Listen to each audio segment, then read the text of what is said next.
Hi, everybody, and welcome to another episode of the Critical Podcast. My name is Jimmy Good, and I am but one of your hosts. And joining me, as always, is my go-to podcast compadre and co-host, Mr. Joe Lever. Joe, how's it going, pal? Going pretty good, Jimmy. How are you doing, man? Doing just fine, Joe. Thank you so much for joining me here today.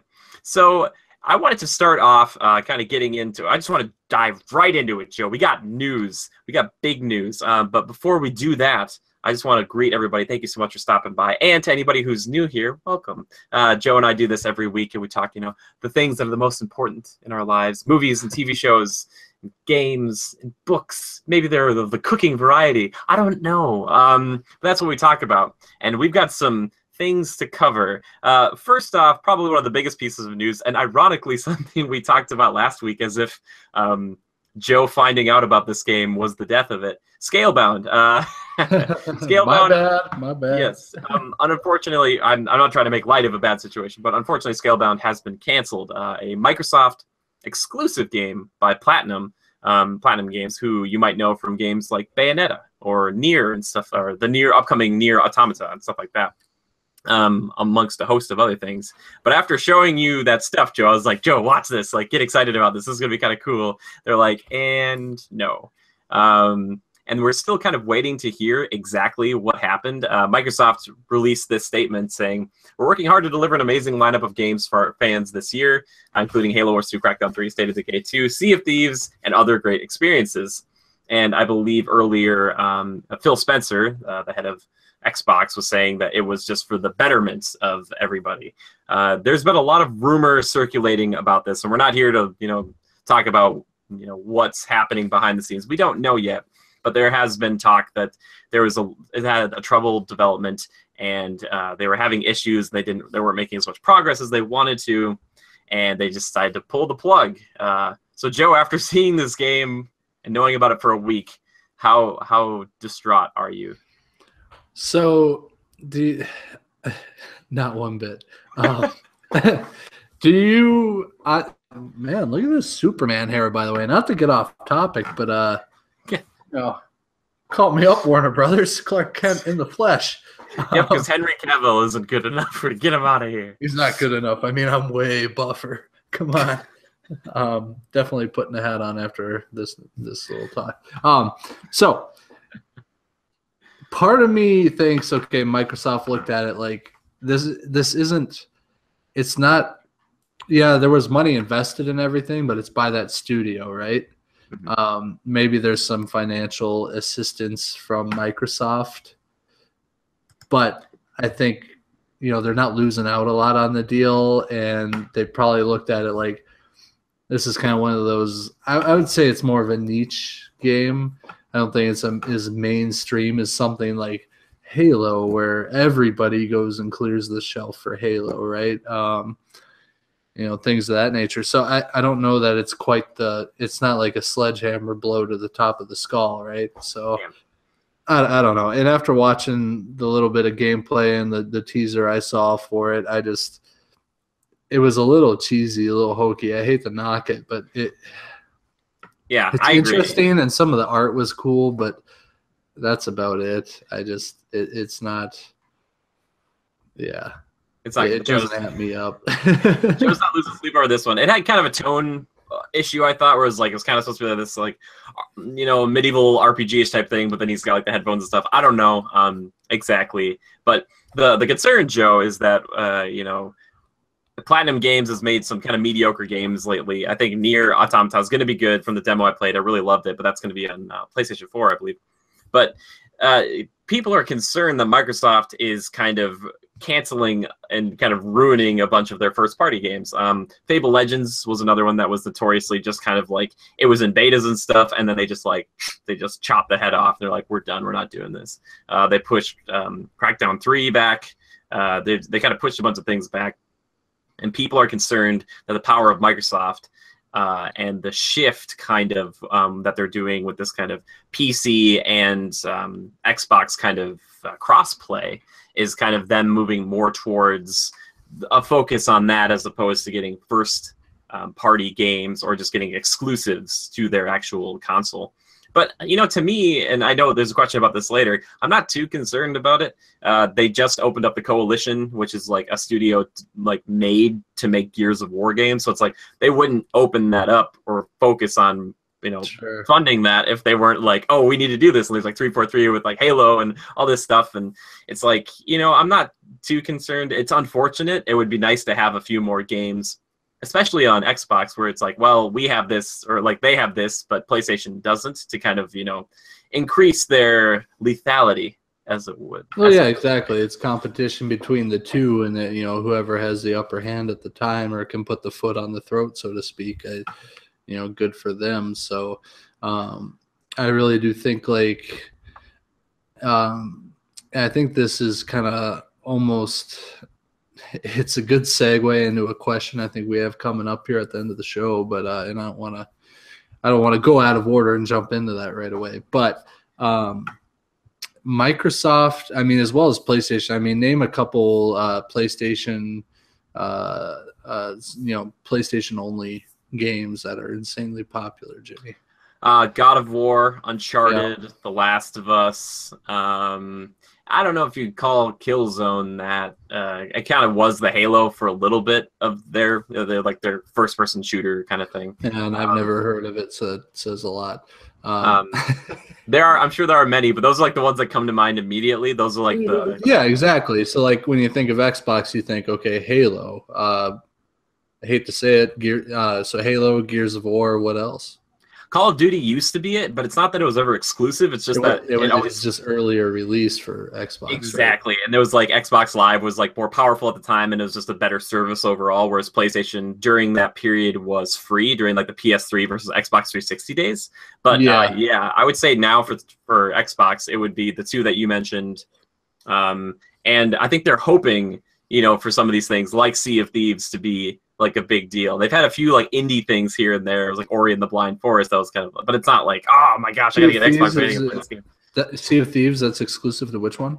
Xbox. Oh, good. And it might be crossplay. Yeah, because I'm really looking forward to that one because I'm like, we're playing that show. I really want to. You guys trust me. Yeah, you're absolutely right in that. Like when they had Call of Duty was an early release on Xbox, and it was more of a exclusive almost. I feel like there were a lot more players on Xbox. I think the reason people bought PlayStation 3s over an Xbox were, I don't have to pay for the online service, right? It's free. To a college student going from, a little money here, a little money there, that counts for a lot.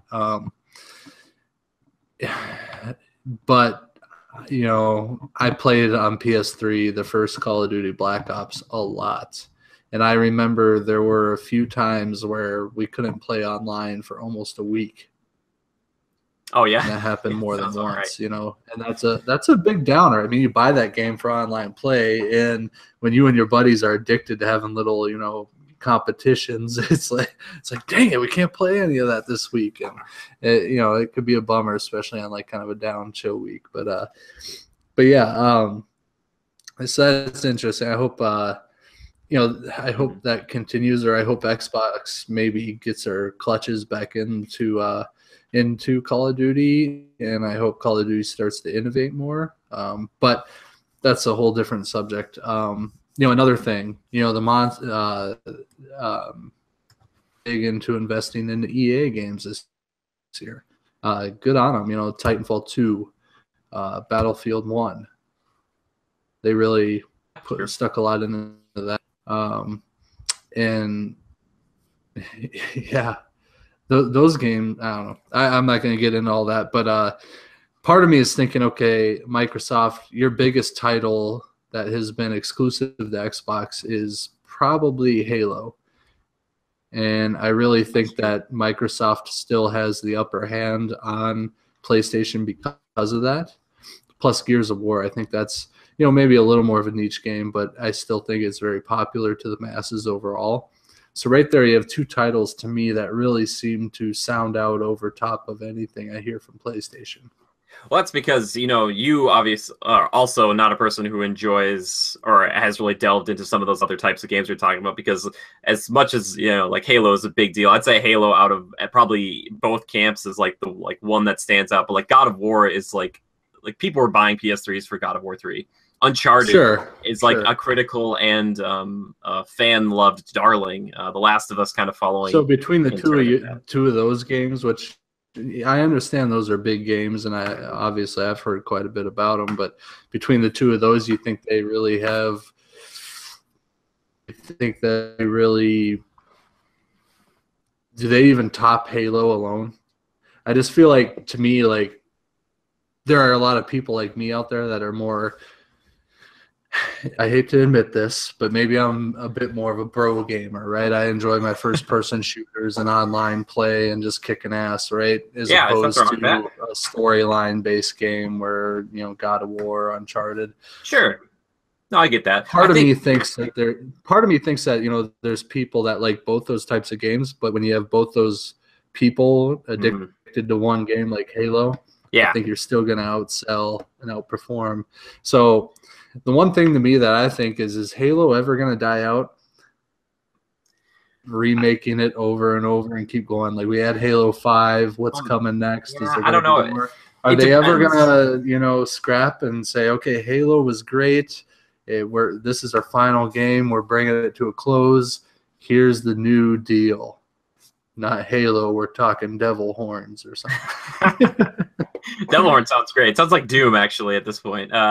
Sure, but is Microsoft going to eventually be like, all right, this is our next big thing, exclusive to Microsoft only.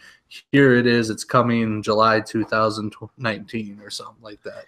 What do you think about that?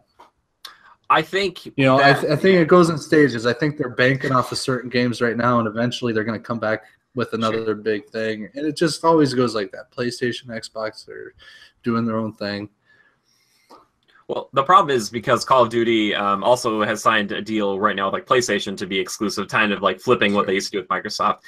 Call of Duty and Titanfall and Doom and Overwatch are all, for the most, they're multi-platform. So Halo being on Microsoft isn't as big of a deal anymore because we are just spoiled for choice when it comes to first-person shooters. So if they're like, oh man, you got Halo on your Xbox, I don't have anything like that on PlayStation. It's like, well, you got like Titanfall. It's not exactly the same, but you got Titanfall 2, you got Overwatch, you got Doom. You can get your fix. But unfortunately, because the way that PlayStation's lined up, also PlayStation's an older company. I try to remind people of that because it typically is like I would like to say that it has a larger fan base because it's been around longer.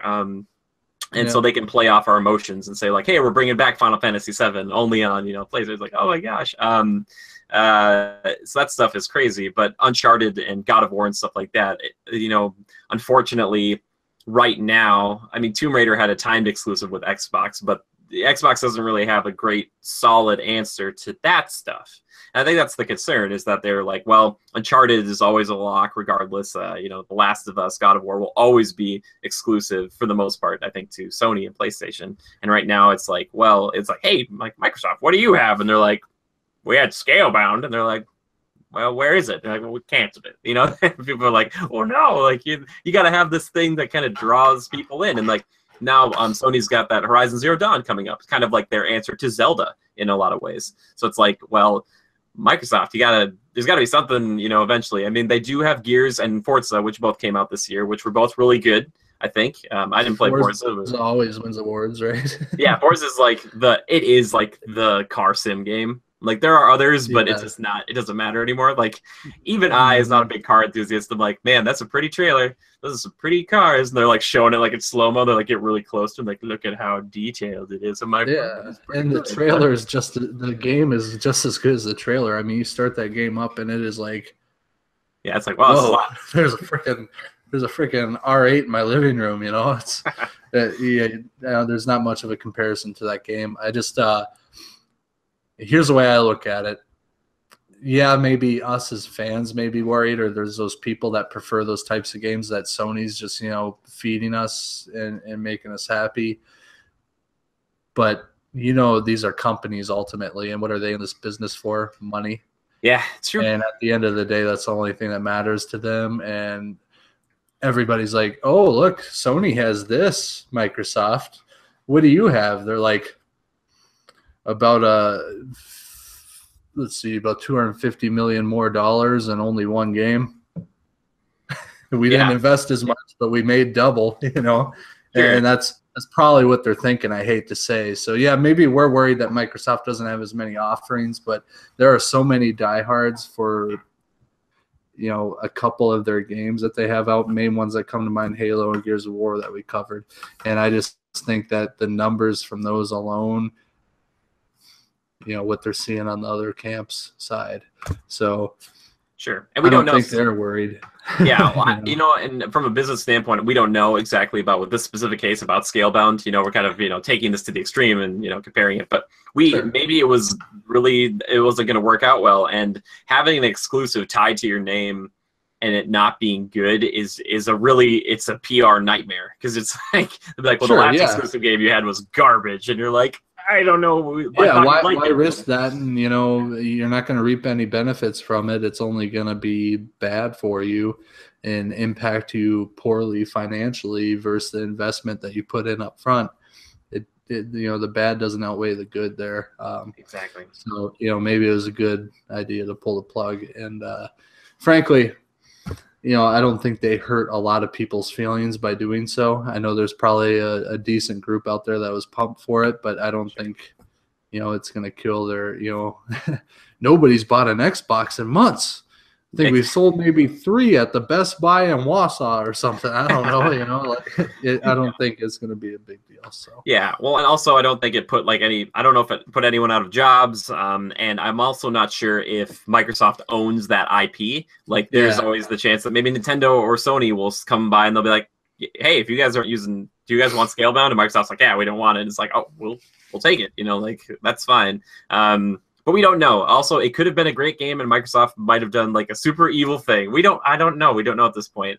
It could be. It's up in the air. But it's unfortunate to hear about that. I never like to hear about a game being canceled.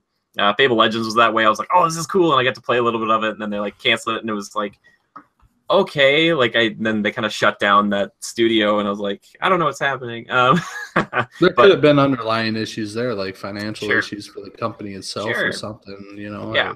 And I don't want to see, you know, if they made the decision to cancel this game or any other games or any, you know, when any group cancels a game, there's a reason for it.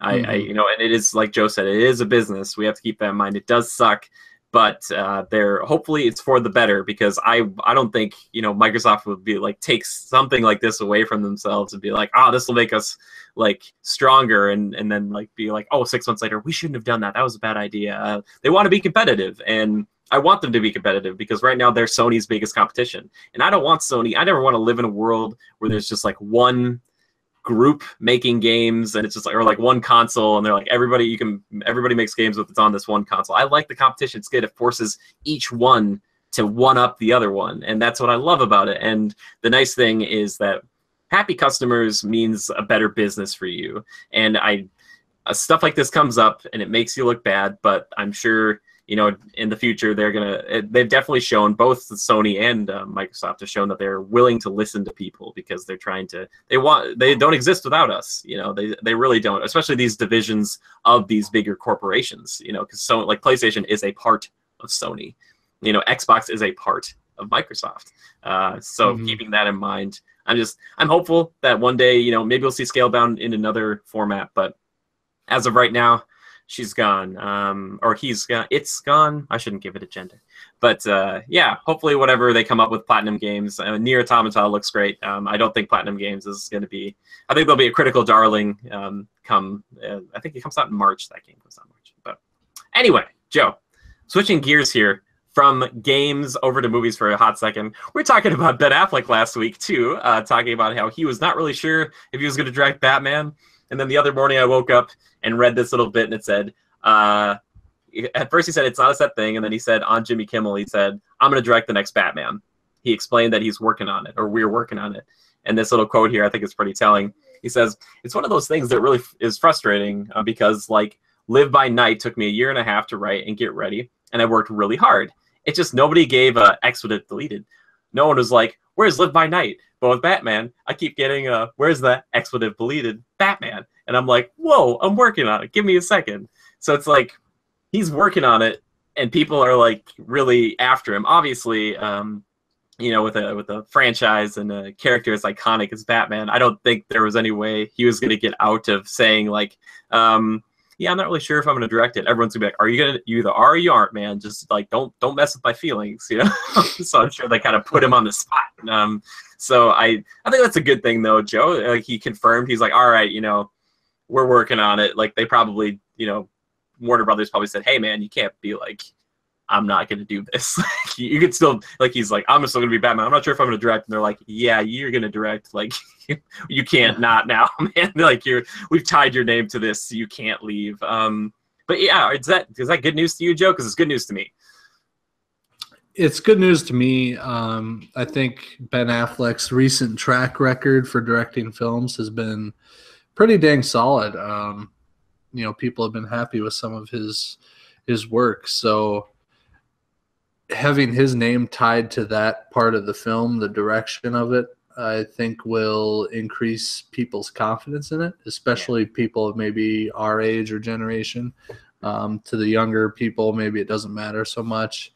And it may even garner some interest from people older than us, you know, maybe in their 30s or so, because I know a lot of people of that age were into the films that he was doing recently. So, yeah, I think it's a good marketing move as well as probably a good overall artistic move for quality. So, yeah, that's my thought on it. I think two different aspects there: the actual artistic quality of the feature, as well as you know, the marketing and generation of money for the studio. So. Joe, forgive me, but I can't help but pounce on a beautiful segue because you're talking about artistic features, which leads us into a new image that we actually got from the Justice League, which Ben Affleck will be appearing in as Batman. I wasn't ready, Jimmy. I wasn't ready. He wasn't ready. But yeah, it's a little. That's only a few days old, a few days young, as it were.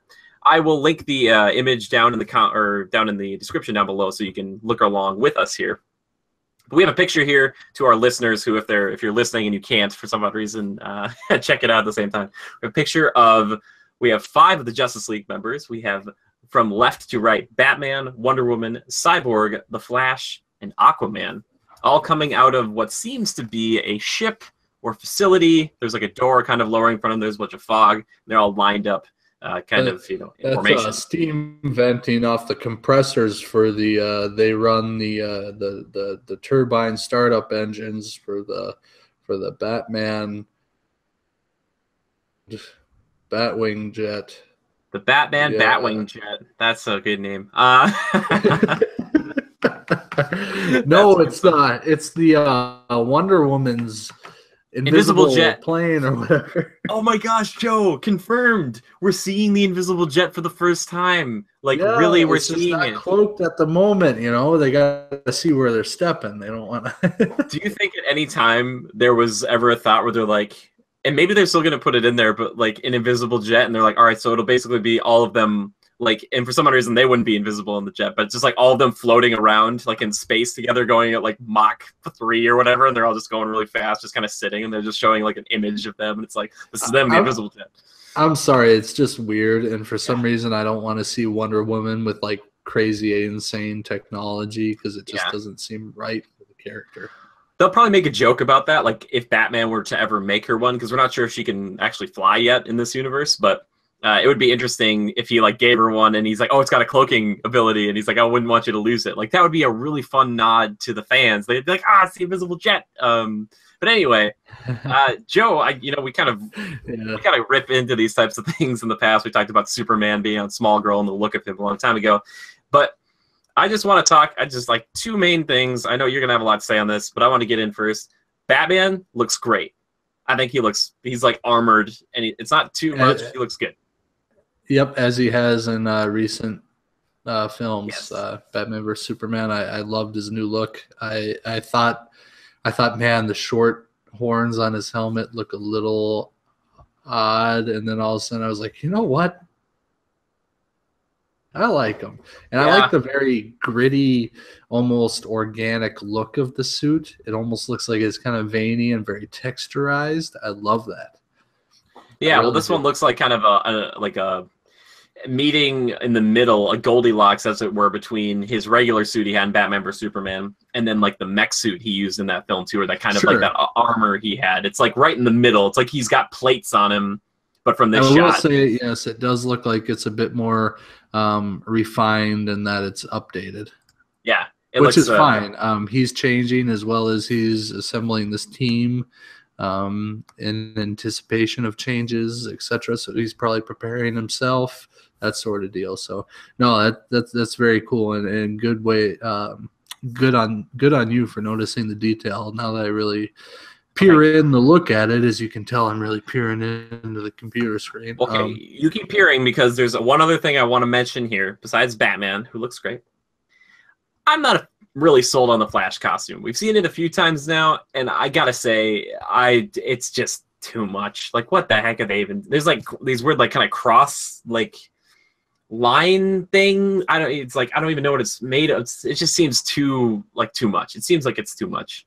I don't know. I don't know how you feel about it. I feel like I need to see a little more before I judge. It looks very Batman-esque, I would guess, suit-wise. Not as good though. He looks like he doesn't look like armored up or anything. I don't know. I don't know. I saw it. Well, first of all, he's faster than hell, so this stuff has to resist abrasion and it can't burn up on him or chafing, etc. I'm assuming it's probably all lubed up on the inside so it doesn't chafe. It's just too ornate or too junked up. I don't know. Okay, like I get what you're saying. It does look a little cluttered and junked up. Thank you. But I want to see a little more. I can't quite tell. We saw it in Suicide Squad. Remember, he shows up in like a blink and you miss it cameo kind of thing. Nah. He's like, no. So, yeah, I don't know. I think I'm fine with all of them. I especially Wonder Woman. They did a good job with her outfit. Yeah, you know, the comics, it's more bright colored and all that. I like that this is more. It almost has historical value to it, Jimmy, which is appropriate for her character. And that's the vibe I get off of it. And I think that was a good choice for whoever's doing the art direction on the costume design and stuff. So good on them. Good job, Joe. That's good. Now, when I look at Cyborg, I'm like... He's not even there, man. Or he's wearing a green bodysuit. There's nothing there. All I see is a robot. Why do they even bother putting half a human face there? I don't know. It's, something. I was trying to think of a good catalyst, or not a catalyst, but a comparison. And I was like, oh, who would be like a good comparison to like how he looks right here? In this one image, which it's, you know, I can't completely judge it. And there has been a trailer and some other stuff. It doesn't look that good in this picture. But if I took a picture of just Iron Man and put him in a lineup, Iron Man looks just like better. It just looks like it looks fake. It looks completely and utterly fake. It's not a flattering picture for Cyborg, unfortunately. Well, part of me is gonna not judge this too harshly because Cyborg, I like to think, okay, yeah, there's a lot of raw metal there. I feel like he's gonna look slightly. He almost looks unfinished, you know, like as opposed to a Iron Man where you have a sleek design. It's a finished design. It's totally put together, armor plating. It's all cohesive, one unit. Here, it's like, you know, I think, or you know, Cyborg kind of escapes his creator, right, or whoever brought him back. You know, like in Smallville is some industry under LexCorp or something like that, or Queen. Luthor Corp, but Luthor Corp, that's what it is. Yeah. So anyway, so you know, maybe he is slightly unfinished. You know, like they didn't actually finish the total design of him. It's just kind of the guts, so to speak. So I'm not gonna gripe, and we got to see what they do with the movie. You know, the circumstances of which they uncover him, or he comes into the movie. You know, there might be something that kind of, you know, defines why he looks the way he does, and you know, why he doesn't look more sleek and finished like an Iron Man suit, you know. Well, it's not that he has to look like that. I was just comparing him to like another robotic hero. Yeah, sure. it's a mother box, I think is the term. That's what we're looking for. That's what is on him in this version, Joe. It's like, remember in Batman vs Superman Dawn of Justice Ultimate Edition, it's like he's like his dad is doing those experiments and that box turns and like gets on him and is like, or whatever. So that's it's supposed to probably be like some sort of alien organic material in this one. That's why it's probably so crazy looking. I'm glad you recalled that because I wasn't even thinking about that. Because that kind of explains it for me. I'm fine with it. I'm not gonna nitpick that. I think it's interesting more than anything. I just wish they could make it look a little more, and maybe in the film, I'm like, again, just from this one picture, it just doesn't look. It looks like the first draft of Ultron that maybe Marvel and Disney did, and they're like, we're not sure about that one, and DC was like, you know what, that would be good for us. But I'm excited to see where they take that. It probably will look a lot better than this one still image. I'm kind of set in my old Teen Titans ways, where Cyborg was a bit bulkier and he wasn't like this kind of like sleek, kind of. They all look kind of like he looks a lot like with like Flash, like they're kind of like the same like body type in this shot. It looks like Batman is like I guess there's obviously Aquaman who's the muscle, but yeah, I don't know. I want to see it in action because if it looks kind of fake when he's just standing there talking, when he's running around doing stuff, I just don't know how well that'll translate. That's all I'm saying. That's a good point, Jimmy. I hope they spend a lot of decent time perfecting the design and the computer CGI. If it does start to look fake to me from scene to scene, that'll bug me. Yeah, if it's like too ornate, there's always parts moving. It'll be like, it's hard to do with a guy like that. I get it, but maybe get creative and practical effects sort of ways. Sure. See, that's what I wish, Joe. I wish they would do that, but I know in my heart of hearts that they will definitely not do. They'll be like, they'll be like, yeah. But part of me would hope that they would give him some sort of suit and then have him wear like maybe parts of his body or like from his shoulder down the one arm or from his forearm down the other arm. They would have like a green sleeve so that they could CGI those parts and maybe like a half mask on. His depth perception would be screwed up, but that's okay if they do like parts of him and give him some sort of full body suit for the rest. But I'm fine with it. I need to see more. I can't judge too much. I'm not going to be harsh on that. I think it's interesting more than anything else. And after you brought up the whole, when they showed that one scene, that like organic or what's the word? Biomechanical organic type substance or cube gets on him or whatever, more alien-esque. It kind of makes me feel better about the design and makes it feel more congruent and makes sense. So right there, it kind of put my concerns to bed a little bit. Sure. I think that's important that they explain it a little bit, and then as long as it makes sense, I'm fine. Yeah, definitely. There was a little cartoon where, Cyborg was kind of the chunky, beefy guy. I don't know. I saw Smallville, they did a Cyborg, and that was a little different. It was just a normal guy, and his like guts were all, mechanical sort of a deal. But I'm okay with the size of him. It's not a big deal for me. I just want to see how he's featured and what he does in the movie. That's what counts for me. So obviously we're only judging on the image here, and we can be hypercritical of that because that's what we are, Joe. We're given too much. They've given us too much, and now we can be critical. No, we haven't discussed the last remaining character, and that's Aquaman, man. I was gonna get there, but if you want to that's Aquaman, man. That's Aquaman. I wish there wasn't. I wish he wasn't like draped in shadow and fog because like he is on the far right of this picture, and you can kind of get a feel for what he's wearing, but it's still like I don't know the way they shot it. It's like they're kind of covering it up almost. Maybe not really. They just took this one picture. They're like, all right, that's good. Just put it on Twitter, or, put it up there. But I don't know. It's very scaly, which is cool. We've seen enough of Aquaman with some art and whatnot that I can judge him sufficiently. The thing is that this is an example of where their casting choice was pretty much spot on. I think I'm glad the direction that they took with it. I didn't necessarily want to see some blonde, chiseled looking guy you know, like a green shirt or an orange shirt and green pants. You know, Oh, well, speak for I think yourself. this is a much more historical, natural look. I think it's cool, and part of me is more interested in, like, you know, what's his story? Like, how are they going to explain his whole, you know, persona and why he is how he is? That part of, I'm just, man, I have so many questions. I guess I don't know a lot about Aquaman. I mean, all I know is the character. You know, kind of like a Poseidon type guy. You know, whatever. But he's very strong. He communicates with fish, and I hope they show that in a trailer. I really do. I want to see him. I want to see him commanding a shark, and it attacks somebody in a violent manner. But yeah, I don't know. Killer whales, man. Sharks are overrated. Killer whales. What do you think of that trident, Joe? What do you think about that? We got a 5-spoke trident, which I guess would be like a quintradenant, quadrant. I don't know.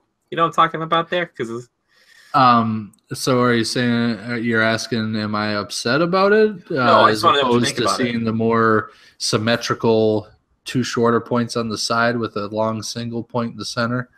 I just want to know what you think of the weapon. That's really, you know, I like it. Like I said, I think they took a much more natural and more historical type artistic approach. And I think it's neat. You know, it's asymmetrical. It's more, it might almost carry more meaning in that it's a more,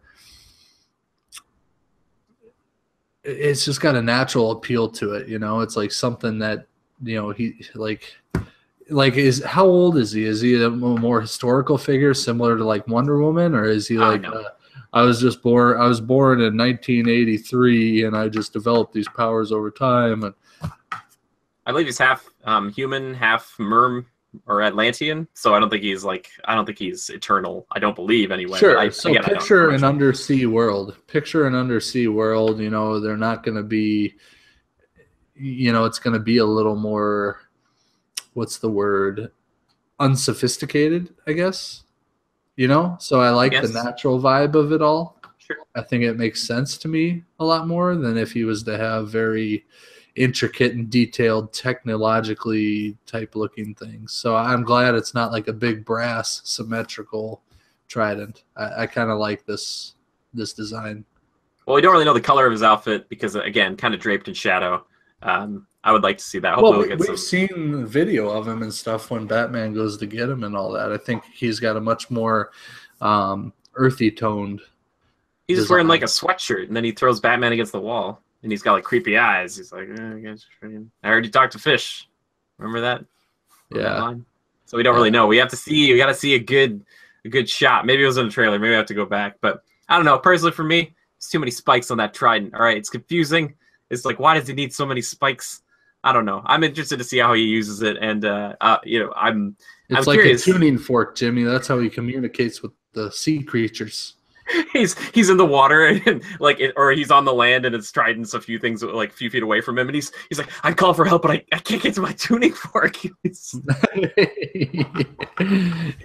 just like, to communicate with them, he just smacks it on the ground. It's like, dong. He's Atlantean. This is like a historical artifact that's important to Atlanteans, and that's his tool of trade, so to speak. And I like it. Tool of the trade. Yeah, the trade. Like the tuning fork idea. I command all the fish.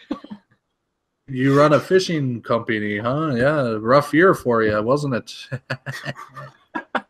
That'd be pretty rough. I wonder if we're gonna get any scenes with him going into like a pet shop with a bunch of like fish and tanks, and he's just like, dung, you barbarians. He's like, why are my friends trapped in these cages? Oh man. Now that would be a good scene. But yeah, if you guys check out that image, let us know what you guys think about all of them. Pretty interesting to see that lineup. I don't remember, you know what I think, to like Avengers, the shot that comes to mind, not necessarily a still shot, or I guess of Civil War, them all running together, but it's that one where they kind of go in the circle, kind of looking at all of them, and I'm like, oh, that's like the representation. If I had to take an image of them, it'd be like that panoramic shot. And once eventually Superman gets in here, it'll be interesting to see how they all look in a shot from the movie, like, you know, together as a team, you know, like I want to see a fight pose because they're all just kind of standing, you know, stoically, but I want to see them all like, you know, Wonder Woman shield up, sword out, Batman like with 2 batarangs kind of thing. Like that's what I want to see next. So hopefully we'll get that image down the line. But Joe, you're pretty excited about this movie. Does it hype you up any more than you were Superman suit with the mullet? Joe's like, let's do it. Let's do it. Joe's like, I'm all in. He's all in. So Joe, because we had kind of a quiet week here, we decided to kind of look through our questions and kind of get some inspiration because you guys sent in some excellent questions. Thank you so much. And we had one from Yoren Evers, which I really liked, and Joe liked as well. I'm going to read it now, and then we're going to kind of look at that and look at some of this other information that's coming out in the vein of this to kind of base the meat of the podcast on. So, from our buddy Yoren, Echo Critical and @Lever_627, what Disney movie would you like to see made into a live action movie? And the other way around. #Critical Podcast. And Yoren did a nice thing too. He liked to elaborate. So if you ever send me a question and you're like, I need to elaborate more on that, that's totally fine. But he said, what Disney movie would you like to see made into a live action movie like Jungle Book, Tarzan, and upcoming Beauty and the Beast? And the other way around. Like, what live action movie would you like to see made into a Disney movie with singing and everything? And he goes on to talk about like seeing Lord of the Rings made into Disney movie with singing and everything like that, which I think would be actually kind of good. They did an old animated version of Lord of the Rings a while back in it. I personally don't really like it, but that's just because I love the live action stuff and they have singing and stuff in there. It's very strange. Anyway, wait, is it Lord of the Rings or The Hobbit? I think it's both, actually. Weird. Anyway, Joe, and then so, you know, what Joe and I decided to do is kind of look at some of these upcoming ones or potential upcoming live action ones because, you know, Beauty and the Beast is on its way as well. And Joe, you know, looking at these right here, one that does, I think, could be really cool that if they do make it into live action would be Mulan. I think Mulan is one of the... They've gotten better about it in more recent years, but one of the few kind of Disney heroines that kind of does a lot because she is skilled in and of herself. She doesn't really need other people to necessarily save her all the time. She does have assistance, but she is willing to not only fight and die for her family and country, but even after being kicked out of the army, if you haven't seen Mulan, spoiler alert, go back and save everybody from the Huns still. And I think that'd make for a cool movie. I'd love to see that scene, especially in the gorge with all the Huns on the top of the mountain and, you know, they're bearing down on them. That would be incredible. I don't know, like a live action version of that, Joe. I think that'd be pretty cool. What do you think? I do think it would be pretty cool. You know, kind of large scale battle type scenes. Yeah, very doable. Maybe not a lot of CGI needed, right? So yeah, all about it. I'd say Mushu might be the hardest part because like that would probably be CG. Like you need to, I think you still need to have Mushu. It's kind of like if they did like a live action Aladdin, they couldn't do it like without the genie. And like Mushu's kind of like a pseudo crummy version of the genie in Mulan. And I think that would be like their big CG thing in that one. Sure. You know. And a cool aspect of the film too. And if they do him properly, you know, they can kind of do away with the cartoony vibe in a live action like this. They would. I get that you still want that kind of like crazy antic type feel from him, but you know, you're making a real life dragon. Well, he's the comedy relief. You're right. Yeah, when it's animated, it feels more appropriate. But in this setting, you know, I mean, insane war, people are dying. I feel like, I mean, it's kind of similar to Beauty and the Beast. I just, this one, I feel like, and I barely remember Mulan. I apologize, but I think it could be pretty cool if done in the right light. I mean, are you saying ditch Mushu? Are you saying get rid of the comic No, relief? I'm not saying get rid of him. I'm just saying he's a freaking. I don't want him to go over the top comedy with the guy. Sure. Yeah. You know what I mean? Like a maybe clever line once in a while would be good. I don't want him to be like, oh, that was unreal. You know, I don't want any of that bull crap. Yeah, fair enough. I get that. You know, from a real scaly dragon that's kind of slithering around the shoulders or something, or you know. Yeah. Do you get Eddie Murphy to reprise his role? Is the question. I think how could you not? It's kind of like if they do a live action, it's harder because Robin Williams unfortunately has passed away. So if they did Aladdin, they'd have to do somebody different. But with that one, there's people out there that can talk just like Robin Williams, by the way. So that's true. But do they have the same personality and heart? Sorry, what? I know. There's no comparison, but you know, if you get somebody with a similar voice, that wouldn't be a bad idea. Well, that's just like the same thing that could be said about like Darth Vader. You know, we're talking about that the other week. James Earl Jones coming back to do it in Rogue One, but they had a voice double for the Force Unleashed games. It wasn't James Earl Jones who went and did all that. So interesting. I think he would be the hardest aspect of the whole film to do, and I think they would have to keep it from being too serious without him. Plus, they have a bunch of guardian spirits, or they have the ancestors, ghosts, and stuff too that kind of play a decently sized part in the movie. So I don't know if you rewrite it and try to make it much more like serious, like you were saying. I don't know, because I feel like I think Disney's been doing really well with these movies like Cinderella and Maleficent stuff, is that it kind of caters to the young and the adults. But if we took out some of these things, this movie might turn into like a war movie pretty quickly. A misogynistic war movie, mind you. I don't know. I wonder if Disney would if they would actually make this. But I think it'd be really cool to see that, and it would be cool to see a live action, not superhero heroine. You know. Yeah. Well, I think this is already happening for sure. I've even heard more about it than what we're reading here. So. Oh, cool. I'm pretty sure that is a confirmed deal.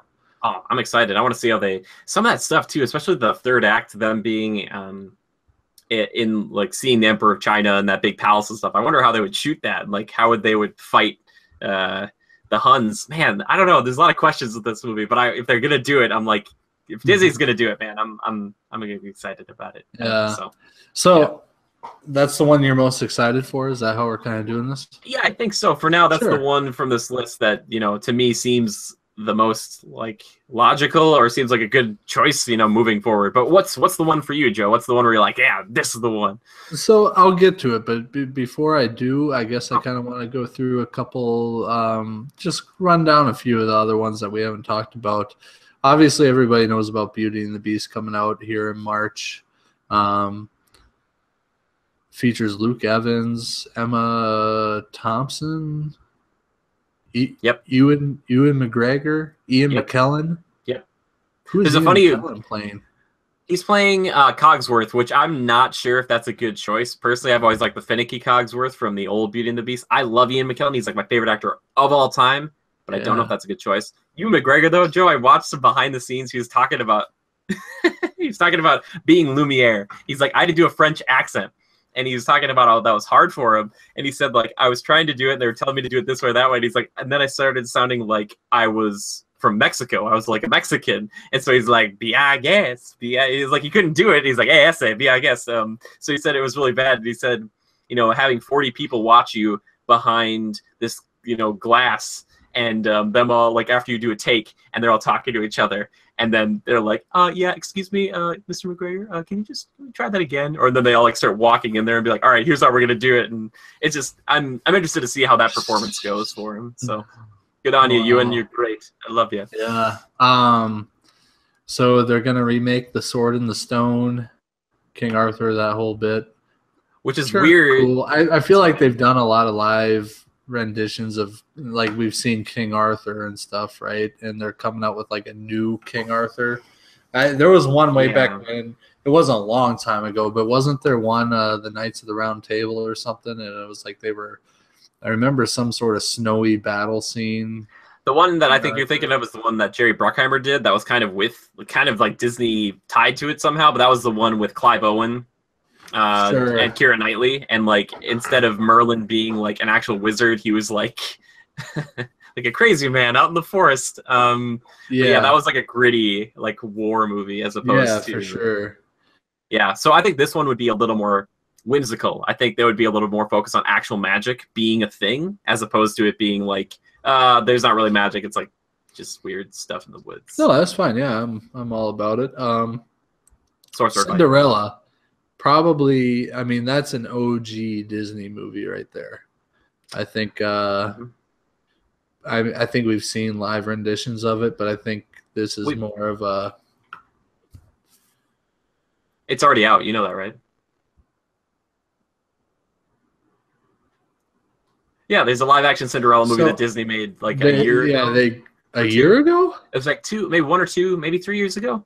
It's been out for a little bit. Yeah, they did a live-action one. I heard it's really good. I never saw it, but I heard it was good.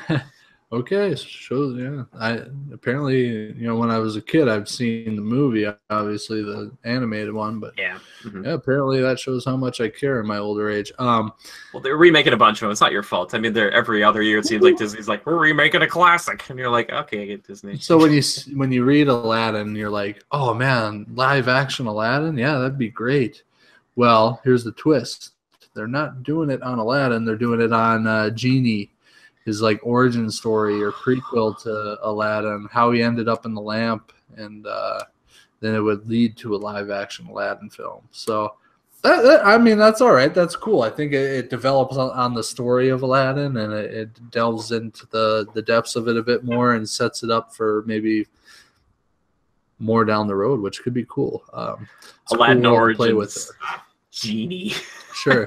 Well, how about this one? They've already done live renditions of 101 Dalmatians. Sure. But now they want to do a Cruella origin story, and Emma Stone is set to play her. Yeah, I don't know how I feel. Weird. I like Emma Stone. That's cool. I just don't know if I want to watch someone who is either not into like furs and like coats made of dogs turn into that person, or watch that person's rise to power. Like I'm like it's kind of weird. I'll admit I really don't care.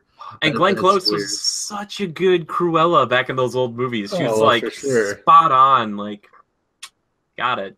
Yeah, I don't know, man.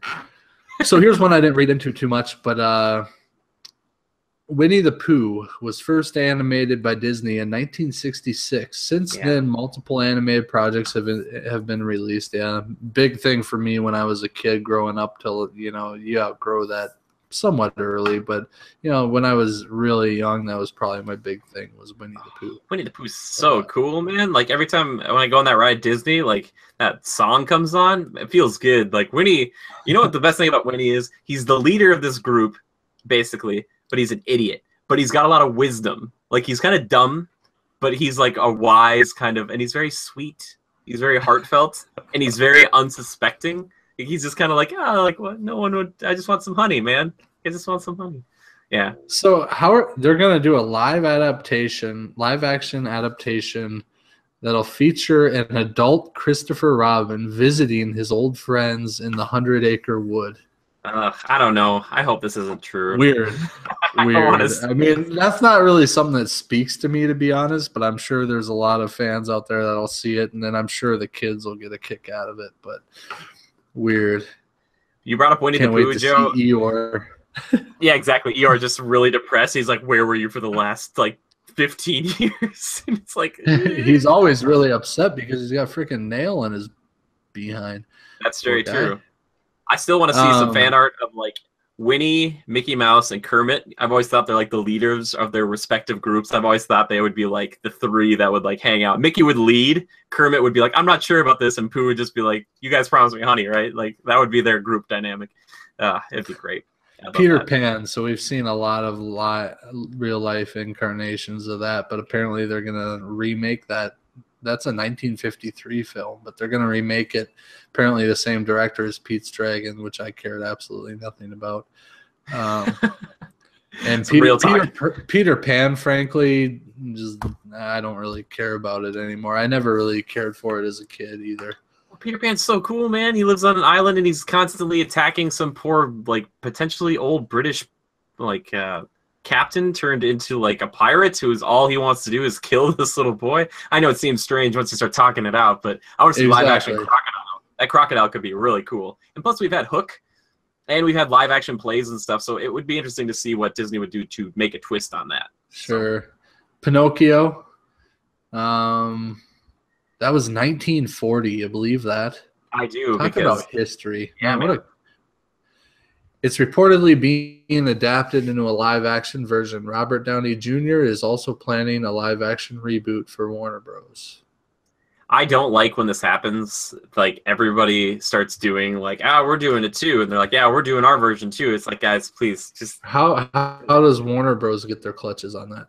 So it might be one of those things, Joe's, because it's so old now. I don't know how all that works, especially with like really, really old stuff like that. So I don't know if Pinocchio was never owned by Disney, it might be one of those types of stories that's like from the Black Forest, and it's like, well, Pinocchio's been synonymous with Disney, but it's not necessarily that Disney's always owned like the story of Pinocchio. You know, it might just be like an old folklore. Sure. So it's like maybe they're like, it's kind of like with Jungle Book. They're doing like a Warner Brothers, somebody else, Andy Serkis is doing like a Jungle Book. It's like, don't like they just did the other one. Well, so moving on, we saw the new. It was a What the hell? Very successful. What? Uh-oh. Call me nervous. Yeah. That live-action remake of 1961's The Jungle Book, that was released in 2015. That's not right. No, that's not right. That came out last year. Yeah, it's 2016. So this, okay. Whoa, credibility gone down the toilet for this site. Please remember, we can just say they're rumors, you know. Well, so obviously, Jungle Book 2, there's a sequel rumored to be coming. I think that's pretty obvious. Be interesting to see where they go, because I have no idea where that book and everything goes from. You know, go back in the history, go back in the archives of the Critical Reviews podcast, and you'll hear me rant about that movie for probably a good hour. And that episode it was well done. I'm telling you, I could not believe that this is done by a computer. That freaking, I mean, I'm looking at an image right now of the stinking bear, and that thing is just downright amazing looking. Baloo, baby, he's good. He looks good. All the animals in that movie, I just couldn't believe it. I think Shere Khan was one that was like shocking to me. Like when I saw him, because he had like he was a little messed up, but he still was like, man, that's like a living, talking tiger. That's incredible. Yeah, that movie. Yeah, go back and check that one out. I'll try to see if I can find it. I'll try to link it for someone. So Snow White and the Seven Dwarfs, obviously we've seen stuff for this one. This one is probably the oldest that I've seen thus far, 1934. Technically, yeah, that was the first full-length animated feature that they did, and Disney put everything he had into it, like all the money his family had and everything. He was like all tripled and quadrupling down on it, and inevitably he received an Oscar with 7 little baby Oscars along with it for his winning of the Oscar for Snow White for Best Animated Picture back in 34, 35, back in that time. Pretty incredible. Isn't that unreal? Yeah. And it's amazing looking at like a photo from the film, like the coloring of it all and stuff. That's like good old school animation. Holds up. That stuff's never gonna go out of date, I don't think, Joe. Like that kind of animation, because it's just like somebody literally drew every movement, like every movement. Yeah, it really is just kind of eye opening. Yeah, it's incredible. But Joe, you still haven't told us like what would out of this list or anything else that you can think of, what would be the one that you'd be like, yeah, I'm going to see this. Like I'm not Pete's Dragon, whatever. I'd see this. So first, tell me this, Jimmy. Night on Bald Mountain. Yeah. From Fantasia. It's a sequence from Fantasia. What do you know about it? Night. I'm so glad that you asked, because no one will ever ask me about this. The photo art I'm seeing has like a gargoyle, devilly type creature with wings and horns, and I'm like, yeah, that looks cool. The Chernabog is the name of this creature. So, Joe, and for those who are unaware, in the musical, the cartoon, the animated feature Fantasia, Night on Bald Mountain is an interesting piece. It depicts this basically living mountain that comes out of the darkness and is this big, destructive demon that he raises the dead. Joe, these skeletal horses and all these ghosts come out of just the ground and everywhere, and it's just like this big kind of like a bedlam, as it were, of just like craziness, and him just kind of controlling that and kind of reigning over this village with terror and stuff like that. I don't know if you could make a whole live action movie about it. I always thought it'd make a really fun roller coaster with him in there, but he's always been a really cool, iconic villain. so to speak. And they've even had him in parade floats and stuff. He's just a really cool, scary dude. If you've heard the music that goes along with it, it's chilling. It's very cool. I really like the Chernobog and the Night on Bald Mountain. So, yeah. Okay, Jimmy, you sold me on it. That's the one I want to see. Joe's like, it's a horror movie. It's set on Bald Mountain. Exactly. Done deal for me. Live action remake, Night on Bald Mountain. I'm all hands in. I don't know how they'd make a story out of that, but maybe it'd be like the villagers being terrified of this. Maybe it's from the demon's perspective. I don't know. It's been a long time since I've seen Fantasia, because I think that segues after that song into like a really nice kind of springy or kind of more relaxing tune. I don't remember, and I don't know if I'm sure it's very symbolic of something. I just remember it being as a big demon mountain that raises a bunch of undead, which I was like, that's pretty freaking cool. So yeah, I really like that one. It is pretty freaking cool. Otherwise, I was going to choose Aladdin, because as a kid, that one always stood out to me. I loved Aladdin. And what was the other one I really liked? There's Aladdin. There's another one. Excuse me. I feel like there's another one. Oh, freaking Lion King. They could do that now after Jungle Book. I think that would make for a really good movie, that they did like that same style, basically. Yeah. So between Lion King and Aladdin, those are kind of my two tops when I was a kid. I watched them all the time, etc. This Night on Bald Mountain, I think it has cool potential, and I like the idea of like a Disney live action horror. It could be cool. Cool. I don't know much about it, but Jimmy, you sold me on it. I'd like to see it. So I just said the words live action horror. That's all I had to say. To the point, people need to tell us what you think would be the best one. So. Yeah, I would like to hear what people think, and there might be some that we didn't mention. One I was joking about before we talked tonight was I was like, maybe they should do the live action version of Robin Hood from the old animated ones, where it's like it's basically Zootopia but in like medieval times, but live action. That'd be really nuts. But yeah, let us know what you think about those. That'd be really great. But Joe, those movies, they really they eat up a lot of our memories, and maybe even some of our time when we were children. Wouldn't you say? Yeah, I spent a lot of time, a lot of afternoons watching those. So are the days of our lives as the sands of an hourglass. We're going to get sued by that soap opera, and I'm not going to be happy. Joe, you know what time it is. I know what time it is. It's time for Timekillers. That's right. It's time for Timekillers. Those are the games we've been playing, the movies we've been watching, the TV shows we've been viewing, the books we've been reading, because I've actually been reading a book. Anyway, Joe, what have you been killing time with this second week into January, as they say somewhere? Dude, probably. All in on. Oh my God. He's all in. Oh, Supercross. Oh, cool. Wait. Last weekend, opening round, Anaheim won. Stayed up late, watched it all live. Excited for the season. Going to be a good one. Other things I've been killing time with. Let me think. Getting acquainted with this new bad boy. Yeah, new iPhone 7. Loving it. Definite upgrade from the 6. I couldn't believe it. I was pleasantly surprised. And really works well for work and everything, because I use it for personal and business. So happy with that. So new device, and maybe potentially I need to do a little review. Is the iPhone 7 worth getting? Oh, I like this. Yeah, I would like to watch that review. We don't do a lot of tech reviews here. I know Thomas used to do a little bit here and there. Yeah, sure. If only we knew someone with a high-def camera that could take some really sick pictures of it. Oh, I've got just the person. Manipulation. I happen to be in a very close relationship with a professional photographer. She has no idea we're talking about her right now. Has no idea, but she is right behind me. But headphones in, she can't hear a thing. This is the behind the scenes footage people want to see. So that what else has been on my list lately? Jimmy, we've been killing quite a bit of time with Titanfall 2, but our buddy Drew just got in on it. He bought it maybe a month after it came out.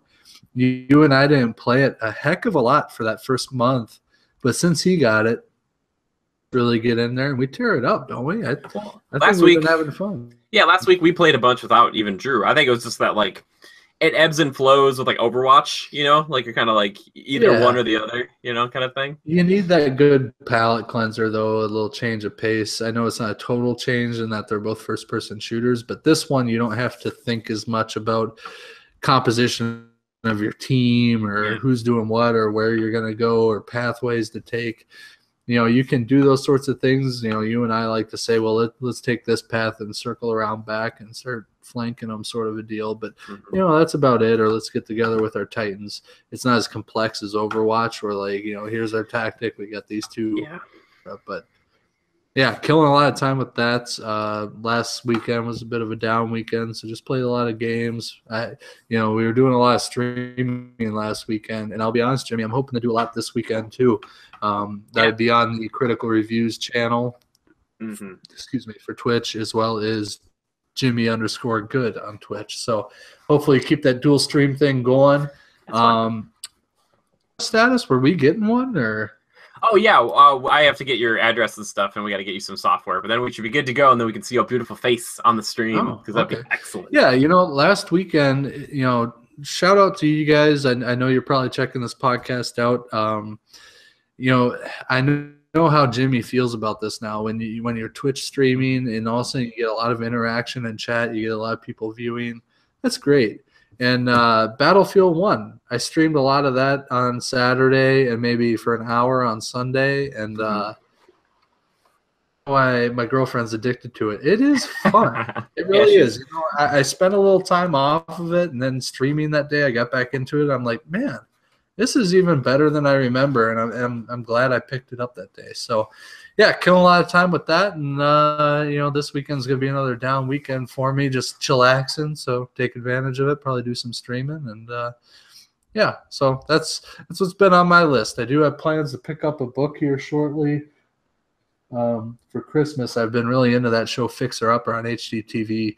I just really like the style and the vibe you get from that show, and they do a lot of really, really cool designs and the work they do I like. So I'm going to pick up their book that they have released that's been very popular lately, and cool. Probably get into reading that. So sweet. On to you, my friend. What's been eating up your time? Man, a few things. Obviously, we're talking about Titanfall 2, playing a bit of that. I don't know if I should even bring this up. I'm not really going to talk about it too long. I did finally beat the main campaign of Bloodborne. It's been something that I've been just struggling with because I haven't really enjoyed it too much personally. It was something I got kind of bundled with my PS4 when I bought it from my buddy, and he was like, "You didn't have to beat that game," and I was like, "I had to for myself." So I beat it, and you suck it, you freaking Gehrman or German or whatever your name is. His name is Gehrman or Gehrman. I don't know who you are. You're dead. Anyway, besides that, I've been watching this show called Freaks and Geeks, which is on Netflix. It's an old show from the end of the 1990s, but it's starring a lot of people. Joe, you might remember, I forget her name, but she is in Bloodlines. She's the sister, and she's in high school in this show. I forget her name. She's a very good actress. But they have a lot of people during the show. Yeah, the show that you're watching. Yep, it's based in the 1980s. So it was shot like, 16, 17 years ago now, or 18 years ago now. But it's set in the 80s, and it kind of follows her and her little brother and their lives in high school. But it has like Seth Rogen and James Franco and Jason Segel and like a ton of these people who are like buddies now. And this is like one of their first things that they ever did. And they did it, kind of together. So it's only like 13 episodes long. They only had one season of it, but it's just an interesting kind of like throwback 80s show. Obviously has those kind of Stranger Things vibes and stuff like that. But the other thing I'm doing, but killing time with, I don't always read, but I'm still I'm working my way through it. And I'm loving it. But it is the Darksiders novel, The Abomination Vault. It's been really good. I am in full Darksiders mode right now. I'm working on this video for it, and I played through both the games recently, and it's just like in my mind, and I feel like it's the one lore in this world that I have like a pretty dang good grasp on, and I have to read this book because it's like another big chunk of that. So You know, like I've said in the past, if you are interested in Darksiders at all, you could kind of learn everything you want to know about it in a weekend by reading up or playing the games and stuff. Whereas like Star Wars or Warcraft or something, you'd have to spend like weeks and months, like be like, okay, who's this guy? Who's that guy? Where is he from? What's that thing he's doing? It's like, oh, okay. But this is just like, here it is. Yeah, it's really good. Also, it helps too because the games, I can hear the characters' voices when they're reading in here. Like I know all the characters for the most part, so I'm like, oh, when Death is speaking, when War is speaking, when like Abaddon might be speaking, I'm like, I know I can hear their voice in my head, and I'm like, oh, this would be a cool movie. Like, let's make this a movie. Darksiders movie. And the last thing, Darkest Dungeon, I've been getting back into a little bit. I've been kind of tweeting at the people over there who actually made the game, and it's good. I want to see like a Netflix like adult cartoon series about it because it's like really like gothic horror, like, you know, fighting and just really depressing, but also really fun. And yeah, it's a fun game, and I plan to stream that hopefully tomorrow. But by the time you see this, it's probably like yesterday or 2 days before that. So hopefully you were able to drop by for that. But anyway, yeah, Joe, that's what I've been killing time with. But now we get to go into my favorite part of the podcast, to our community feedback and question segment. And Joe, I asked our fine Legionnaires today and yesterday a question, a very good question, or at least I like to think so, kind of harkening back to what we talked about last week. I said, what movie, game, or both are you looking forward to most in 2017? Beaten Down Brian says that Persona 5, Nier, Horizon, and Neo. I can't narrow it down any more than that. And then he does like a shruggy, like, so he couldn't pick just one. Nilen says, for a movie, Star Wars 8, The Bye-Bye Man, and as far as games, Sniper Ghost Warrior 3, Absolver, Kingdom Come Deliverance. Hashtag RIP Scalebound, because we actually asked that question about that last weekend, Joe, last week, if you remember, talking about us playing it together, playing it with him, or it's like, being maybe like the critical darling of this first quarter, and it's like, I'm sorry. Yeah. So my apologies, buddy. Anyway, Anna says, game Sea of Thieves, which, Anna, you got to join us when Sea of Thieves comes out. That's the Overwatch of this year, Joe, for us. I'm going to be like, you need to play this first-person shooter, quote-unquote, because you're going to like it. And then for, as far as movies, she said Rings, which is apparently the Ring sequel, Eloise, Pirates of the Caribbean, and cautiously Wonder Woman film. I like that she put the cautiously part on there. I'm like, okay, cool. Yeah, nice. I'm excited like for that too. Yeah. Let's go. Our good buddy Fraggin says, it's for the movie. It says Guardians of the Galaxy Volume 2, and then he said game right now is Persona 5, which I've been thinking about picking that one up. I've never played any of the Persona games, but looks pretty cool. And Joe, you might know this guy, Ryan, back from our old Shul days. He says, I'm looking forward to playing The Legend of Zelda Breath of the Wild. I can't wait to see Spider-Man Homecoming. I was like, oh, those are both good picks, man. Especially Spider-Man, man. I just, why is it every time a new Spider-Man comes out, it's Amazing Spider-Man, not as much, but I was always like, Spider-Man, let's go. I'm excited. And then finally, Night Warrior 29 says, the movie is Pirates of the Caribbean, Dead Men Tell No Tales. Bonus points, Night Warrior, to having the entire title, which is a very long title. Bravo for that. Hey, and you know what? We didn't talk enough about that one in our last podcast, but I'm pretty excited about that as well. When I saw the trailer for it on the big screen before Star Wars, I thought, man, that was intense. Good trailer. I'm excited for it. I like how they don't even show you Jack Sparrow. I mean, he's on like a piece of parchment, but they're like saving it, and it's like, maybe this is a new. I don't know where they're gonna go with it, but let's do it. I'm excited. Those those Pirates movies, they're not perfect by any stretch, but they're always a good time, I think. They are. Yeah. And then games, Sniper Elite 4 and Uncharted: The Lost Legacy. Excellent choice. Joe, our community has really good taste. Like, I'm not just saying that. Like, all those, for most, like, I'd say like 90% of those things I'm also really excited for. Some of those things I haven't even really heard of. And I was like, oh, yeah. But yeah, man, good choices, guys. Those are really good. But Joe, now it's time to get into the questions. We just have a few here this week. Did you want to start them off? Time for questions, but Jimmy, a lot of times as we're doing these podcasts, I like to, I'm checking other things, stuff that might be relative to the things we're talking about. Oh, sure. And, I follow The Rock on social media, Dwayne Johnson. I think we all kind of know that he's basically signed on to play Black Adam for the DC universe. Oh, yeah. he just sent out a picture of him standing at the corporate offices of the DC Universe team, the higher ups. And so I just want to read what he said. It's kind of interesting. I think he's got a lot of optimism about the direction they're taking with his recent meetings and stuff. I've seen a few posts from him prior to this. I know one, he actually met with Henry Cavill probably just after Christmas, before New Year's, or it might have been just before Christmas. But I'm just going to read it out here. He said, had a very cool and strategic meeting with the heads of DC about their entire universe.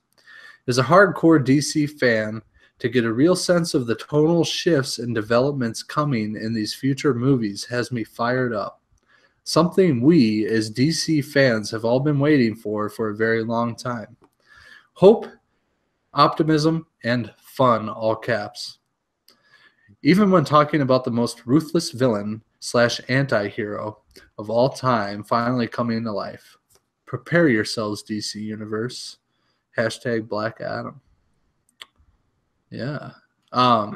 So Dwayne Johnson, I think as of recent, I mean, I think recently he was like the highest grossing actor of the past year. He's got his hands on a lot of different things.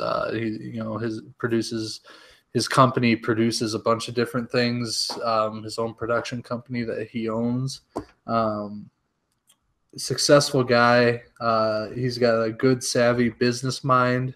He only commits to things that are like a sure bet, not only financially, but I think he's also got a good head on his shoulders as far as what's the word I'm looking for. He invests his time wisely in the things that are worth investing time in. You know what I mean? From what I've seen from him, of course, he has those ones that are more like the comedic type things, which is fine. I mean, I think time has proven some of those can be successful for most audiences, and they're not, so niche, for fan bases and stuff, and not harshly judged because they're just for a good laugh, right? But he's also done some other good things. But I like to see that he's very excited about it. And especially coming out of, meetings with the heads of DC and everything and the direction things are going, I feel if he's got a good outlook, I think that's another good sign. So I guess I just wanted to bring it up because I like hearing those things. I think other people like hearing that maybe, okay, if The Rock's stamped about where things are going, that's good, good for all of us. Sure. But still, what's the word? Cautious, because I mean he's just doing good PR, good marketing. Oh too, yeah, I was gonna say, Joe, they just showed him his bonus check, and he's like, I'm excited about the strategic planning of the DC movies moving forward. He's anything I've seen from him, he seems to be very, he's ethical. He commits to the important things and has good taste in his professional career. So I carry it with some weight. Sure. It's not that I don't trust The Rock. It's just that I don't trust the creative minds at DC. I really don't at this point. Letting Zack Snyder kind of run some of the most beloved characters into the ground and making them depressing and just downright not exactly the same. But we'll see. Hopefully this is good. And he said it's supposed to be fun and he's optimistic, which is something that I wouldn't associate. All caps, Jimmy. All caps. I wouldn't associate that with DC right now. They've not done a good job of being fun. So hopefully Black Adam is a ball of fun in Shazam, and he's like, yeah, it's kind of fun times. I hope he's good. I'm surprised he's playing a villain. I'm interested to see him play the villain. I'll say that much. That'll be cool. True.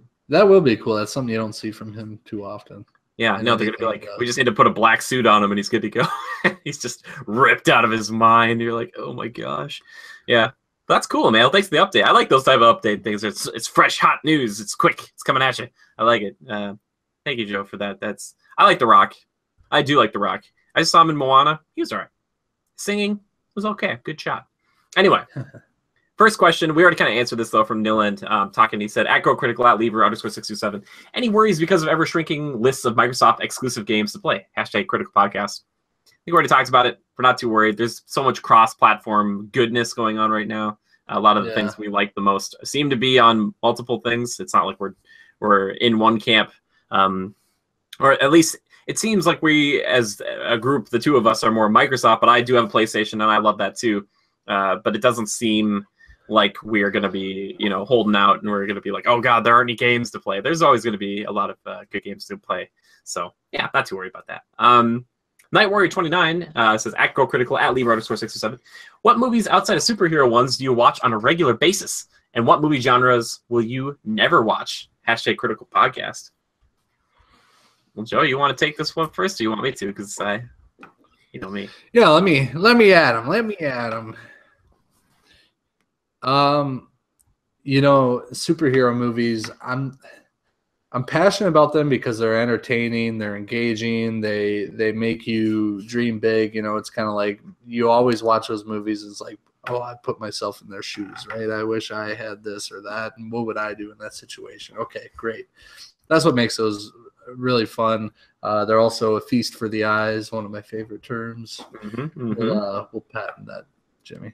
We totally should. I love using it in my reviews, and I try to throw it in there. I'm like, I wonder if Joe watches these, and I'll put Feast with the Eyes in there. I'll be like, I wonder if he does. But I'm a very artistic person, and I'm also very science-minded. I love science. I always have.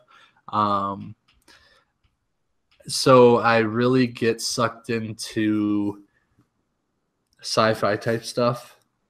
Like I talk about the movie Alien a lot. I think those are great films. Maybe the quality isn't, at the top of the pyramid by any means, but I just find them cool, more for the design features and sometimes the horror aspects. So between sci-fi and probably even more so horror type movies, those really kind of top the charts for me. If there's a good horror movie and it gets me sucked in, I'm all game for it. So, but yeah, we talk about superhero movies most of the time, DC, Marvel, right? But that's just because they're more, they're kind of top of the pyramid. They're the most popular. We're big fans of both camps, I guess you'd say. Or universes, but we also get into the Lord of the Rings, the Jurassic Park, that being the science side of me really getting engaged. Lord of the Rings being like fantasy adventure. I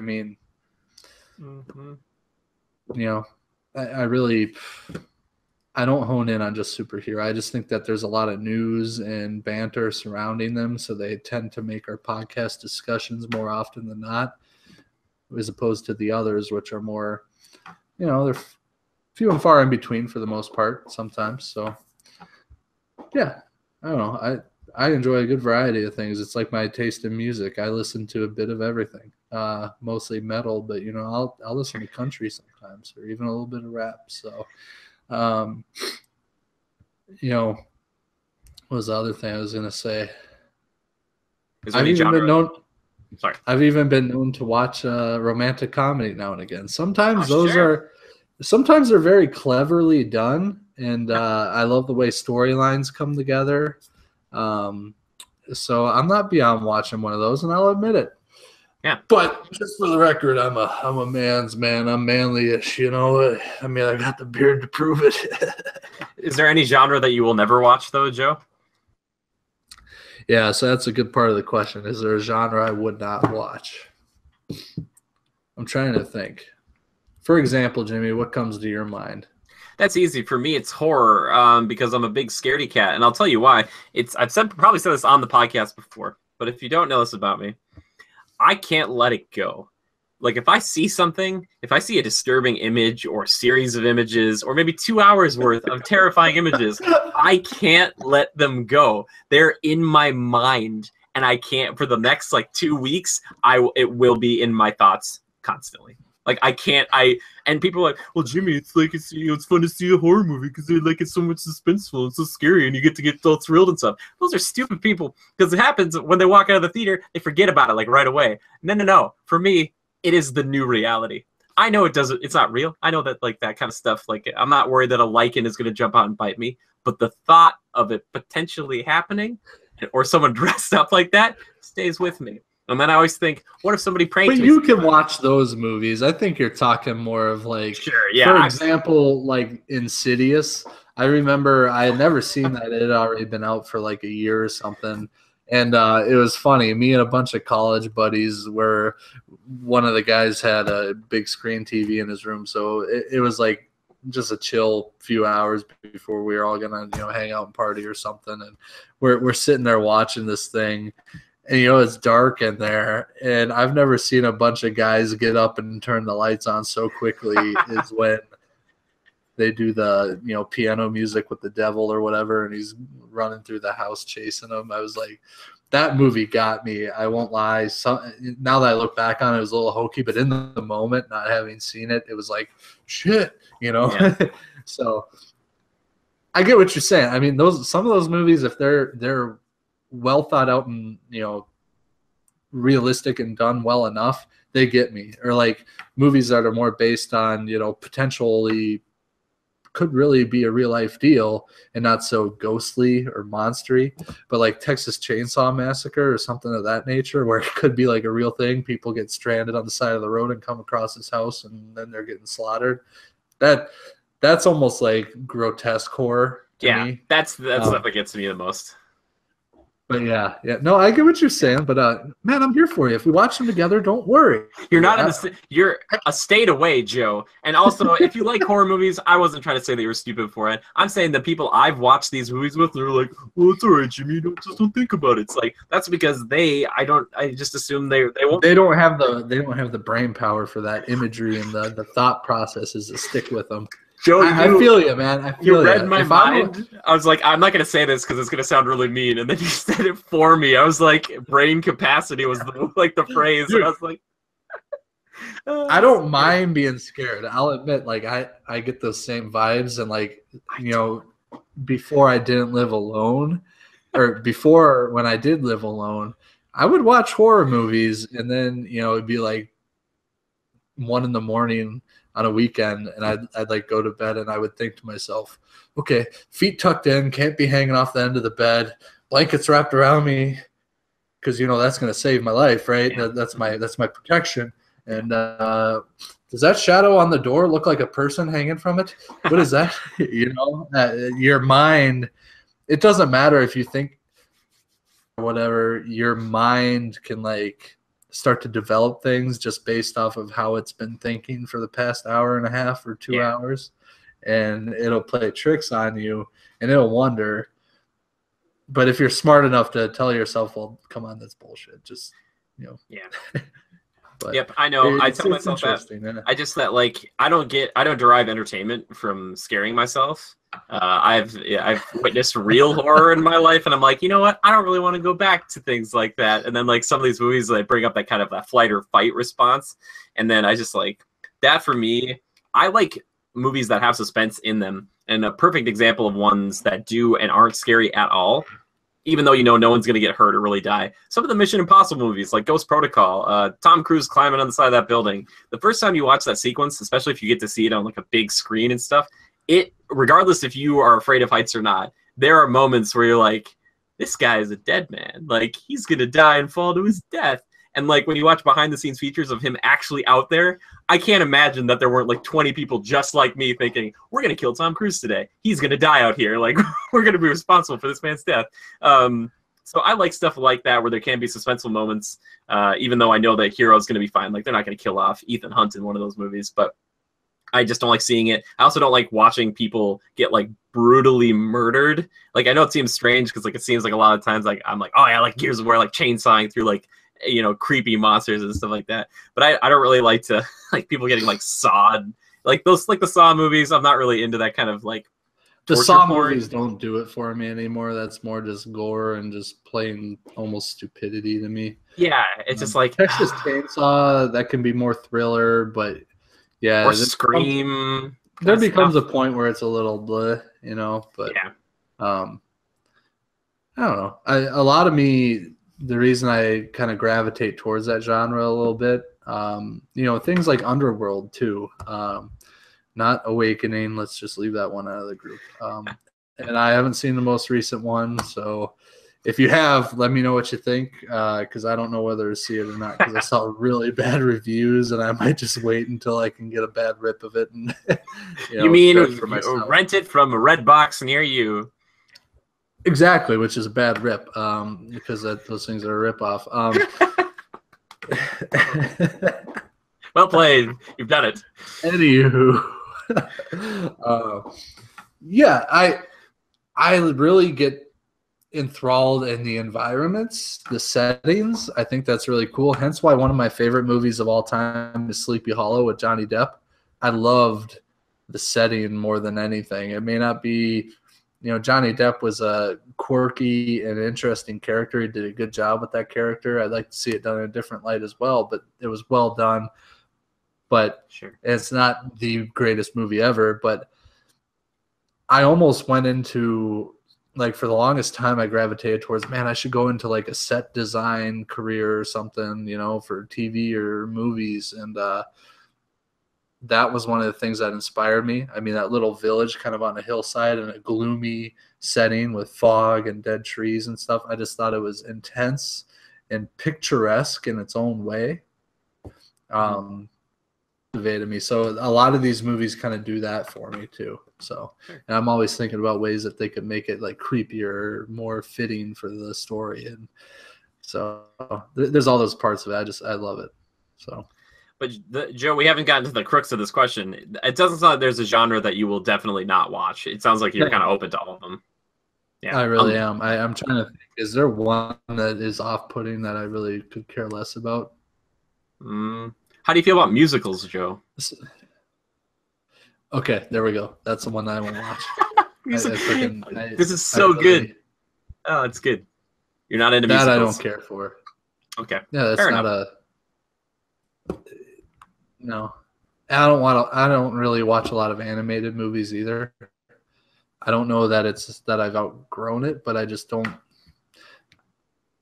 much more prefer realism.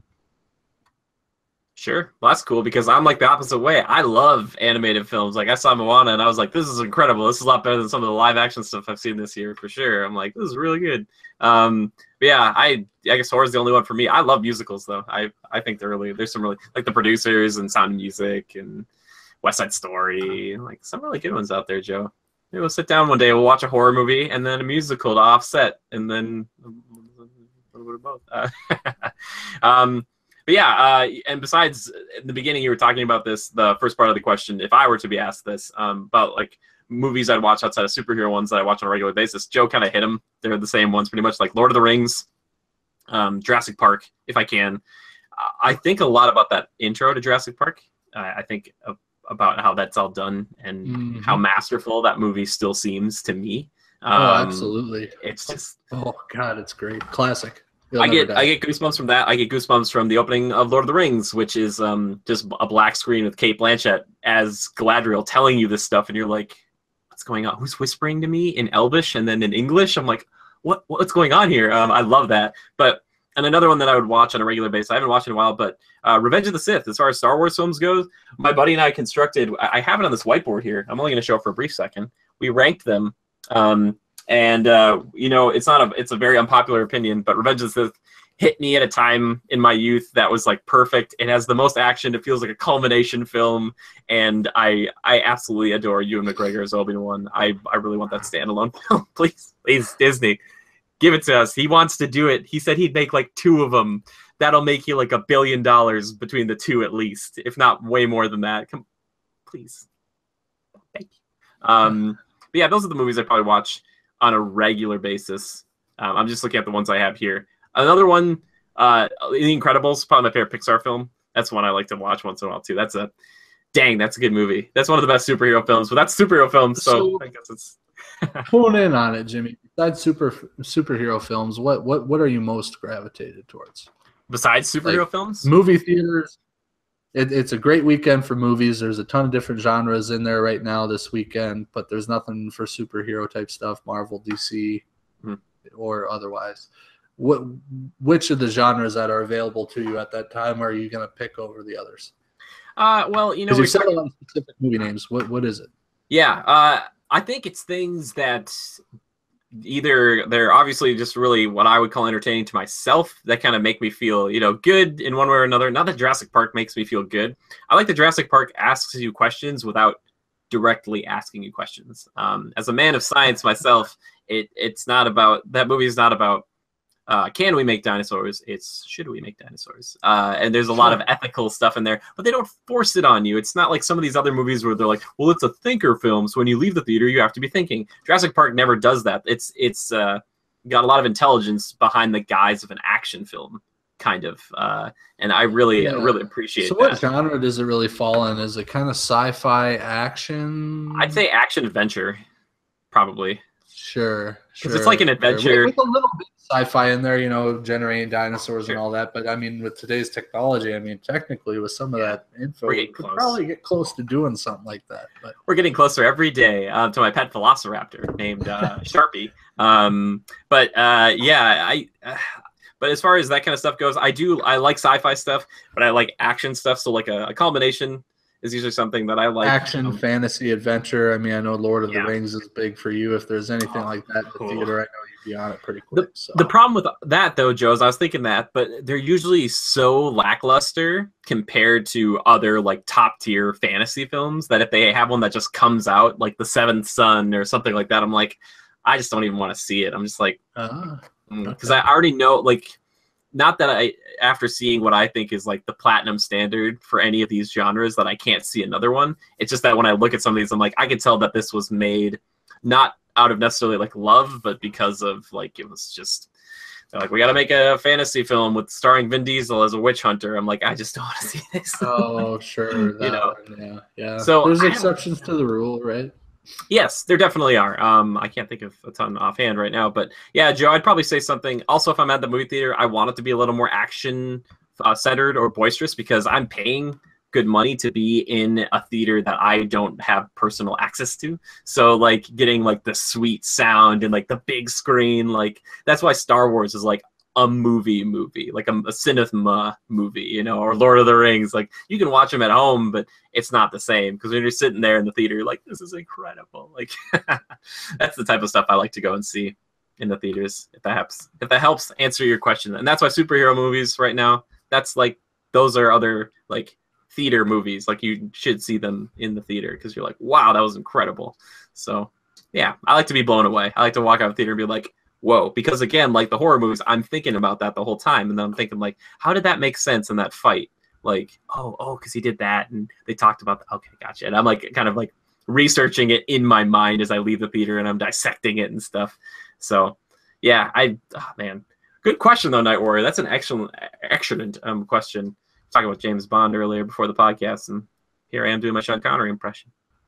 Joe, you look like you're either inquisitive on something you found, or there's something else going on. What do you find, pal? Did you find something good? No, just reading something. Nothing really. Okay, cool. Well, thank you so much for your questions, guys. Remember, if you guys have any questions or topics or little games Joe and I can play on the podcast, feel free to tweet at us anytime at the hashtag Critical Podcast. That's how we'll find them. And the best way to do that on top of that is tweeting at us directly. I am at GoCritical. That's with a capital G and a capital C, all one word. And Joe? At Lever_627. That's Lever, just like Beaver, only with an L. Exactly. And Joe alluded to it earlier, but we do stream quite a bit on Twitch. We're trying to still get like a official, kind of time. We basically do it whenever we have free time. A lot of the weeknights, and then sometimes on the weekends we'll have a lot of time to do that. So hopefully you'll see that popping up. But it's just like Twitch. I'm just like at Jimmy_good or like the Critical Reviews Twitch channel, which you can find just popping up on the screen right now or in the description down below. Joe and I also produced, or we just worked on something that Joe made. It's interesting to have a video on our channel that's not just my voice doing voiceover for it, but Joe did his personal picks for 2016, which was preceded by my personal picks of 2016. We talked about a few games that we loved that weren't necessarily Game of the Year contenders. Some of them might have been, some of them might be. But hopefully next week we'll have our Game of the Year video up, hotly anticipated. We wanted to give it a little time. A lot of people were like right in the beginning of January, we want to give it to think about this a little bit. So please check those out and let us know what you think of them, and let us know what your favorite games were of the year. We were talking about them a little bit and have a few write-ins about that where we're excited about to see it. And I would still like to know if there's any sleeper hits that Joe and we could have missed. We missed things. But yeah, oh, my goodness. If you really enjoyed us, you can like and subscribe and do all that. But if you've already done that, the best thing you can do for our channel is you can share it with a pal, or you can, talk about it in a chat room or whatever. I don't want you to be pushy, but if you really like us, that's the best way to help us grow. Just show us off to somebody. Just send them a link. No pressure. But I'd love to get more people in on this, because the more voices we get, the more interesting conversations and viewpoints we can have. Because Joe and I are just two individuals. We don't know everything, and we like to hear from around the world and kind of what other people think about these things. And if you really want to support us, so we're getting some new tech, you can help support us on PayPal down below. But it's not necessary. We just love having you hang out with us and listen to our opinions and chats. And hopefully we made you smile just a little bit today with our ramblings, because that's what Joe and I are aiming to do, besides entertaining and informing you. But Joe, I can't think of too much else for this week, man. It was a light week on all the news and stuff, but I thought it was still a pretty good time, wouldn't you say? Always fun time having these great conversations with you and the peoples out there, Jimmy. Yes. Always a good time. Well, thank you, Joe. And thank you this is Daleb for our amazing intro/theme music. And thank you to A1 Yoren Evers. If you want any of the artwork done similar to some of our thumbnails and art in the past, all you have to do is tweet at Yoren or at Jade Circle Art. Tell him the Critical Review sent you, because Yoren is a personal friend of mine, and I'm sure he would smile if he said that you knew me, and maybe that would be good. Or maybe not. Maybe he'd be like, this guy's got to leave me alone. I'd be like, you're the greatest. And he'd be like, all right, man, just cool it, right? We love you, Yoren. I do. Anyway, so thank you guys so much for stopping by. Remember, adapt and overcome. See you guys next time. Bye.